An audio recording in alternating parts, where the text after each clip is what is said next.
Hi అండి. దీని ముందు వీడియోలో దత్తాశ్రమంలోని ఆంజనేయ స్వామి గుడిలోని మన బాధలు గాని, సమస్యలు గాని తీరడానికి కొబ్బరి బొండంతో ఒక పూజ ఉంటదని చెప్పాను కదండీ! అది ఎలాగో ఇప్పుడు తెలుసుకుందాం. ఇది పూర్ణ ఫలం అంటారు. మనకి మనసులో ఉన్న సమస్యలు గాని, బాధలు గాని ఏదైనా ఉంటే ఏదైనా కోరుకొని కొబ్బరి బొండం కట్టాలి.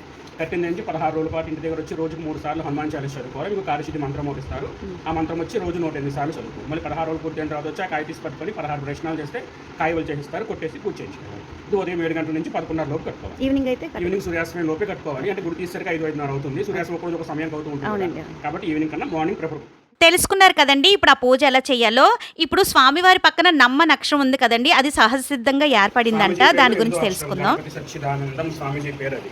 స్వామిజీ పేరులోని 9 అక్షరాలు కూడా 9 క్షేత్రాల కింద కట్టారు. ఏలూరు వచ్చి 8వ క్షేత్రం నమ్ దత్తనార క్షేత్రం. దాని ప్రతీకగా నమ్మ నక్షం సహజసిద్ధంగా ఏర్పడిన రాయి మీద అనమాట.